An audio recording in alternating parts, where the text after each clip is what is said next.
123ویں رات شہرزاد نے کہا۔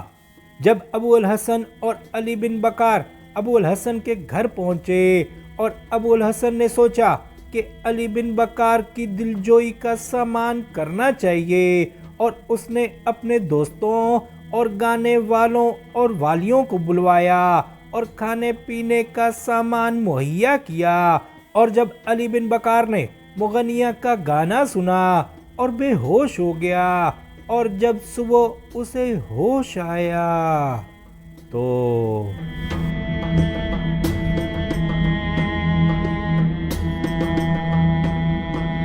اب علی بن بکار نے ابو الحسن سے گھر جانے کا ارادہ ظاہر کیا، اور ابو الحسن نے اس خیال سے کہ معلوم نہیں کہ اس پر کیا گزرے، اس نے اسے جانے سے منع نہیں کیا۔ ابو الحسن کے غلاموں نے ایک خچر لا کر اسے سوار کیا، اور ابو الحسن اور اس کا ایک غلام اسے لے جا کر گھر پہنچائے۔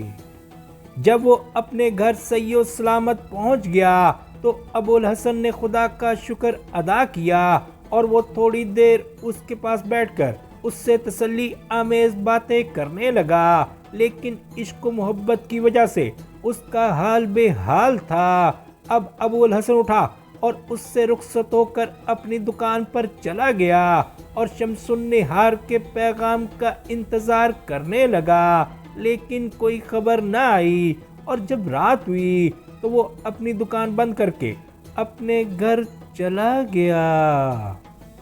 جب سویرا ہوا تو وہ اٹھ کر علی بن بکار کے گھر گیا اور دیکھا کہ وہ فرش پر پڑا ہوا ہے، اور اس کے دوست ارد گرد جمع ہیں، اور کئی حکیم اس کے پاس بیٹھے ہوئے ہیں، کوئی نبض دیکھ رہا ہے اور کوئی نسخہ لکھ رہا ہے۔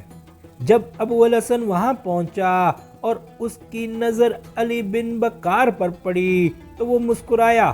ابو الحسن نے اسے سلام کیا اور اس کا مزاج پوچھا اور بیٹھا رہا یہاں تک کہ سب لوگ چلے گئے، اور ابو الحسن نے پوچھا کہ یہ کیا قصہ ہے؟ علی بن بکار نے کہا کہ خبر مشہور ہو گئی ہے کہ میں بیمار ہوں، کیونکہ میرے دوست ایک دوسرے سے کہتے پھرتے ہیں، اور مجھ میں اتنی قوت نہیں کہ میں اٹھ کر چل بھی سکوں، اس لیے میں ان لوگوں کو جھٹلا بھی نہیں سکتا جو مجھے بیمار کہتے پھرتے ہیں۔ جیسا کہ تو مجھے اس جگہ پڑا پاتا ہے، اسی طرح میں پڑا رہتا ہوں، اور میرے دوست میری عیادت کو آتے رہتے ہیں، لیکن اے بھائی یہ تو بتا کہ تو لڑکی سے بھی ملا ہے یا اس نے تیرے پاس کوئی پیغام بھیجا ہے؟ ابو الحسن نے کہا کہ جب سے ہم دجلے کے کنارے اس کنیز سے جدا ہوئے تھے اس وقت سے میں نے اس کی شکل تک نہیں دیکھی، لیکن اے بھائی بدنامی سے ڈر اور یہ گریہ و زاری بند کر دے۔ علی بن بکار نے کہا کہ اے بھائی میرا دل ہی قابو میں نہیں ہے، اے ابو الحسن میں جس مصیبت سے اب تک بچا ہوا تھا اس میں اب مبتلا ہو گیا ہوں، اور موت سے بڑھ کر اور کوئی راحت مجھے نظر نہیں آتی۔ ابو الحسن نے کہا کہ صبر کر تاکہ خدا تجھے آرام دے۔ یہ کہہ کر ابو الحسن وہاں سے رخصت ہوا اور جا کر دکان کھولی۔ ابھی تھوڑی ہی دیر وہ وہاں بیٹھا ہوگا کہ وہی کنیز اس کے پاس پہنچی اور اس نے سلام کیا۔ ابو الحسن نے سلام کا جواب دیا اور دیکھا کہ وہ غمگین نظر آتی ہے اور اس کے چہرے سے تکلیف ظاہر ہوتی ہے۔ اس نے کہا کہ اہلاً و سہلاً مرحبا، شمس النہار کا کیا حال ہے؟ کنیز نے کہا کہ میں ابھی اس کا حال سناتی ہوں، مگر پہلے یہ بتا کہ علی بن بکار کا کیا حال ہے۔ ابو الحسن نے اس سے سارا ماجرا بیان کر دیا اور کہا کہ وہ اب کس حال پر پہنچ گیا ہے۔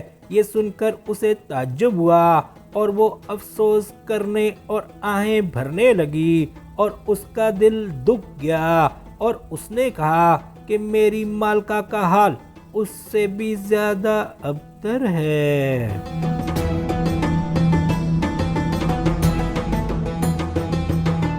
جب میں تمہیں رخصت کر کے لوٹی تو میں نے دیکھا کہ میری مالکہ گنبد کے اندر پڑی ہوئی ہے، نہ کسی سے بات کرتی ہے اور نہ کسی کی بات کا جواب دیتی ہے، اور امیر المومنین اس کے سرانے بیٹھا ہوا ہے، نہ تو کسی سے اسے لڑکی کی حالت معلوم ہوتی ہے اور نہ اس کی سمجھ میں یہ آتا ہے کہ اسے کیا ہو گیا۔ آدھی رات تک وہ یوں ہی بے ہوش پڑی رہی، اور جب اسے ہوش آیا تو امیر المومنین نے کہا کہ اے شمس النہار، تجھے کیا ہو گیا ہے اور آج رات تیری حالت کیوں دگرگوں ہے؟ شمس النہار نے جب خلیفہ کی باتیں سنی تو اس نے کہا کہ اے امیر المومنین، خدا مجھے تیرے قدموں پر نثار کرے، میرا کھانا ہضم نہیں ہوا، جس کی وجہ سے میرے تن بدن میں آگ سی لگ گئی اور میں بے ہوش ہو گئی۔ اس کے بعد مجھے معلوم نہیں کہ مجھ پر کیا گزری۔ خلیفہ نے پوچھا کہ تو نے آج کیا کھانا کھایا تھا؟ اس نے جواب دیا کہ میں نے ایسی چیز کھائی جو پہلے کبھی نہ کھائی تھی۔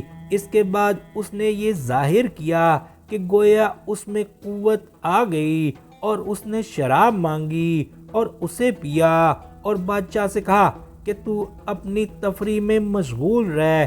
جب خلیفہ اس کی طرف سے مطمئن ہو گیا تو وہ شمس النہار سے رخصت ہو کر اپنے تخت پر جا کر بیٹھ گیا۔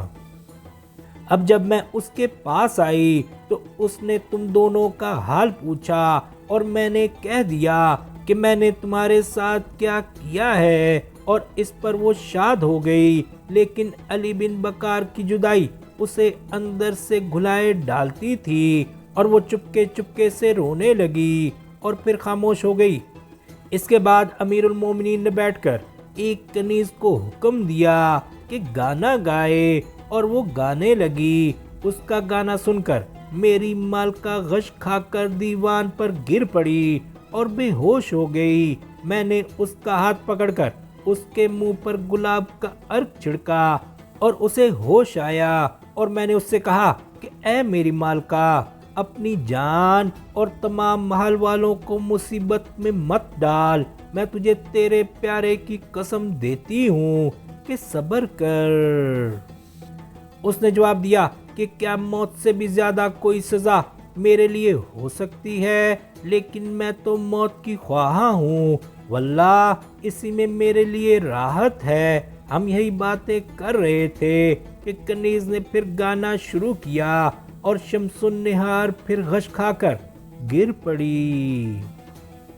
جب خلیفہ کی نظر اس پر پڑی تو وہ دوڑ کر وہاں آیا، اور اس نے حکم دیا کہ شراب اٹھا لی جائے اور سب کنیزیں اپنے اپنے کمروں میں چلی جائیں، اور خلیفہ صبح تک اس کے پاس بیٹھا رہا، اور اس نے حکیموں اور طبیبوں کو بلا کر کہا کہ اس کا علاج کریں، مگر اس کو تو خبر ہی نہیں تھی کہ وہ عشق و محبت میں گرفتار ہے۔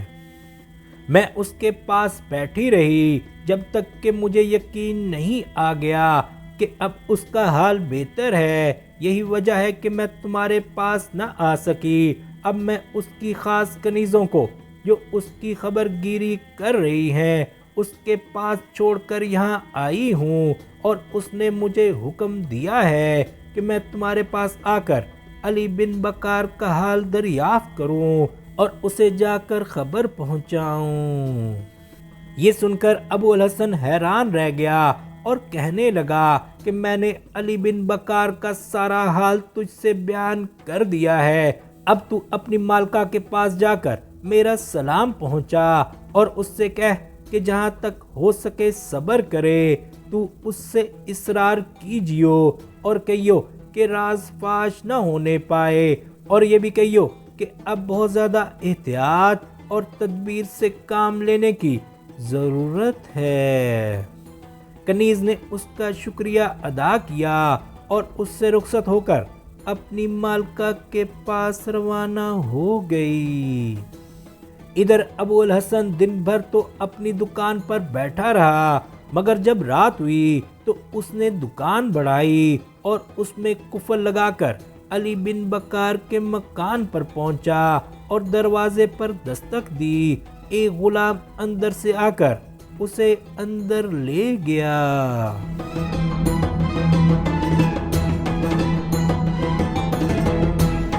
جب وہ داخل ہوا تو علی بن بکار مسکرایا اور اس کے آنے پر خوشی کا اظہار کیا اور اس سے کہنے لگا کہ اے ابو الحسن، آج تیرے نہ آنے کی وجہ سے میں سخت پریشان تھا۔ ساری عمر میں دل و جان سے تجھ پر قربان رہوں گا۔ ابو الحسن نے کہا کہ ایسی باتیں مت کر، اگر تیرا علاج میرے ہاتھ میں ہوتا تو میں تیرے کہنے سے پہلے اس میں جان لڑا دیتا، اور اگر میں اپنے آپ کو تجھ پر قربان کر سکتا تو دل و جان سے قربان ہو گیا ہوتا۔ آج شمس النہار کی کنیز نے آ کر مجھے یہ خبر دی ہے کہ وہ اب تک اس وجہ سے نہ آ سکی کہ خلیفہ اس کے پاس برابر بیٹھا ہوا تھا، اور پھر اس نے شمس النہار کی ساری سرگزشت بیان کی۔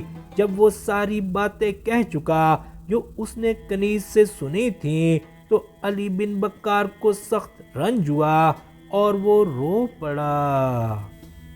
اس کے بعد وہ ابو الحسن کی طرف مخاطب ہو کر کہنے لگا کہ اے بھائی، میری مصیبت میں میری مدد کر، میں تجھے خدا کا واسطہ دیتا ہوں، اور کوئی تدبیر نکال اور مہربانی کر کے آج رات یہیں بسر کر تاکہ میرا دل تیری صحبت سے بہلے۔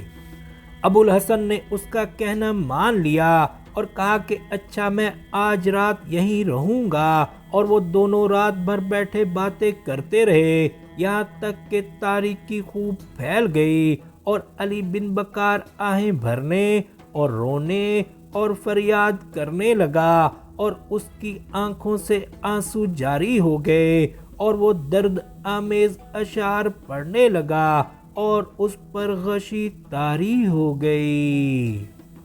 ابو الحسن دن چڑھنے تک وہاں بیٹھا رہا اور پھر رخصت ہو کر وہاں سے چل دیا اور جا کر دکان کھولی۔ اتنے میں وہی کنیز اس کے پاس پہنچی۔ کنیز نے اسے سلام کیا اور اس نے سلام کا جواب دیا۔ اس کے بعد اس نے کہا کہ میری مالکہ نے تجھے سلام کہا ہے اور علی بن بکار کا حال دریافت کیا ہے۔ ابو الحسن نے کہا کہ اے نیک بخت کنیز، اس کا مزاج اور اس کی محبت کا حال مت پوچھ، نہ وہ رات کو سوتا ہے اور نہ دن میں آرام کرتا ہے۔ بیداری نے اسے گھلا دیا ہے اور مصیبت نے اسے آ دبایا ہے، اور اب اس کی حالت پر دوستوں کا دل اڑتا ہے۔